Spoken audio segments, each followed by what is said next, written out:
New York City is often described as the city of opportunity, a place where millions came searching for a better life. But long before it became a global symbol of progress, New York was a city shaped by poverty, disease, and violence. Beneath its modern skyline lies a past that is rarely discussed. A past marked by overcrowded slums, forgotten cemeteries, and institutions where thousands of people simply disappeared. This documentary examines the darker chapters of New York's history, the events, places, and people that helped shape the city as it exists today. New York City is not only built upward, it is built downward. Beneath the streets, the subways, and the skyscrapers lies an extensive network of tunnels, service corridors, abandoned rail lines, and forgotten infrastructure. Some of these spaces date back to the mid-19th century, constructed during a period of rapid industrial growth, when public oversight was minimal and human life was often considered expendable. Many of these tunnels were sealed, rerouted, or simply abandoned. Their exact locations were lost over time. Even today, city records remain incomplete. During the late 1800s and early 1900s, parts of this underground network became shelters for the city's poorest residents. People who had nowhere else to go began living beneath New York itself. Journalists later referred to them as mole people. But contemporary reports confirm that entire hidden communities existed below ground. These environments were dangerous. Poor ventilation, contaminated water, and structural decay led to frequent deaths. Most were never officially recorded. As the subway system expanded, some tunnels were repurposed, while others were cut off entirely. Access points were sealed, but not all of them. Throughout the 20th century, workers and transit employees reported unexplained occurrences in certain underground areas. Voices echoing through unused corridors, footsteps in sections known to be empty, tools moved or misplaced without explanation. In some locations, workers refused reassignment after repeated incidents. Police records include reports of missing persons last seen entering restricted underground zones. In many cases, no remains were ever recovered. Whether these disappearances can be fully explained remains unclear. What is certain is that large portions of New York's underground remain unmapped, unmonitored, and inaccessible to the public. Areas where decades of neglect, death, and isolation have left a lasting psychological imprint. A reminder that New York's foundations were built in darkness, and that not all of that darkness was ever removed. Washington Square Park appears today as one of Manhattan's most familiar public spaces. A park surrounded by university buildings, street performers, and tourists. Few people realize what lies beneath it. Before it became a park, this land served as a mass burial ground.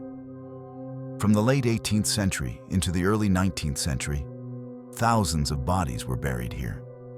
Many were victims of yellow fever and cholera epidemics. Others were the poor, the unidentified, or those society chose not to remember. Historical estimates suggest that more than 20,000 bodies remain beneath the park. They were never relocated. In the early 1800s, the city expanded rapidly. Residential buildings were constructed nearby and later demolished. Eventually, the burial ground was repurposed into public space. Layers of soil were added, trees were planted, and the city moved on. The dead did not. During construction of the Washington Square Arch in the late 19th century, workers reportedly uncovered human remains. Similar discoveries were made during later renovations. Each time, the findings were documented, covered, and work continued. Over the years, the park has become the subject of persistent accounts from visitors and staff.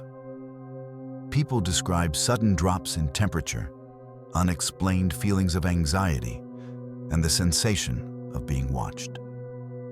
Some report seeing figures near the arch late at night, disappearing when approached. Local residents have spoken of hearing cries or whispers after dark, particularly during quiet hours. While no physical evidence supports these claims, the reports have remained consistent for decades. From a historical perspective, the site represents a common practice in early American cities, building over the dead to make room for the living. From a psychological perspective, it is a place shaped by loss, disease, and mass death. Washington Square Park is not unique in this regard, but it is one of the few places in New York where the boundary between everyday life and buried history feels unusually thin. What lies beneath the park has not changed. Only the people walking above it have. Known today as Roosevelt Island, this narrow strip of land in the East River once carried a very different name. In the 19th century, it was known as Blackwell's Island. The island was never meant to be a place of recovery. It was designed to isolate. Throughout the 1800s, New York City sent its unwanted population here. The poor, the sick, the mentally ill, petty criminals, women considered unfit for society. Blackwell's Island housed prisons, workhouses, hospitals, and one of the city's most notorious, insane asylums. In many cases, the distinction between these institutions was minimal. Medical records from the period show that patients were often admitted without proper evaluation. Some were not mentally ill at all. Poverty, language barriers, or simple nonconformity were sometimes enough to justify confinement. Once on the island, leaving was rare. Conditions inside the asylum were documented as overcrowded and brutal. Patients were subjected to physical restraint, isolation, and experimental treatments. Reports describe beatings, starvation, and exposure to extreme cold. Deaths were frequent and often recorded without investigation. Journalist Nellie Bly famously exposed the conditions after voluntarily committing herself to the asylum in 1887. Her reports confirmed what many had suspected. The system was designed to contain people, not to help them. Despite public outrage, the island continued to operate for decades. Several hospitals on Blackwell's Island also treated highly contagious diseases, including smallpox. Victims were quarantined under harsh conditions, many dying without family, burial, or record. As the city modernized, institutions were slowly closed or relocated. Buildings were abandoned, records were lost. The island's purpose faded from public memory. What remained were the structures and the stories. Maintenance workers and security staff on Roosevelt Island have, over the years, reported unusual experiences in the remaining buildings. Sudden feelings of dread, sounds of movement in sealed areas, equipment malfunctioning without explanation. Visitors exploring the ruins of the old hospitals have described intense discomfort, even when unaware of the island's history. From a historical standpoint, these reactions can be explained by the knowledge of what occurred there. From another perspective, Blackwell's Island was a place where thousands suffered, were forgotten, and died unseen. Places like this do not simply become neutral when abandoned.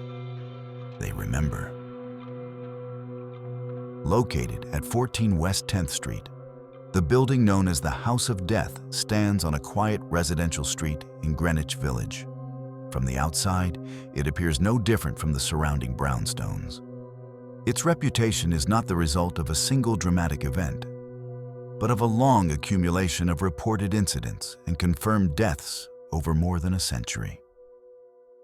The building was constructed in the mid-19th century and housed families, artists, and short-term tenants. Historical records show that several residents died inside the building under tragic or unclear circumstances, including accidental falls, sudden illnesses, and suicides. One confirmed incident involved the death of a young child in the late 1800s who fell from an upper floor. This event would later become central to some of the most persistent reports associated with the building. Across multiple decades, unrelated residents described seeing the figure of a small child near the stairwell and upper floors. The descriptions were notably consistent. A silent figure, briefly visible, disappearing when approached. No explanation was ever established. Other reports involved a woman dressed in late 19th century clothing, seen moving through rooms or standing near windows. Witnesses often initially believed another person was present in the apartment, only to realize they were alone. Physical disturbances were also frequently mentioned. Doors opening or closing without drafts, objects changing position overnight, and footsteps heard on staircases when the building was otherwise empty.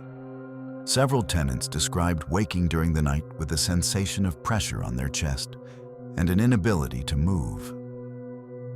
While these experiences could be attributed to sleep paralysis, the repetition of similar accounts contributed to the building's reputation.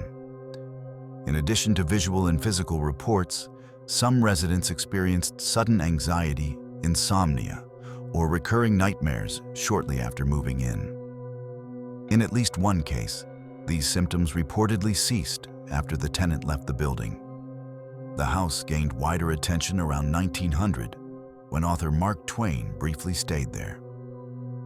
In personal letters, Twain referenced unexplained disturbances during the night. While he never claimed supernatural activity, his account is often cited because it predates modern paranormal narratives. From a historical perspective, the House of Death reflects how old buildings accumulate memory. Tragedy, repetition, and suggestion can shape how spaces are experienced long after the events themselves have ended. New York is a city built on constant change, but not everything disappears when it is covered or forgotten.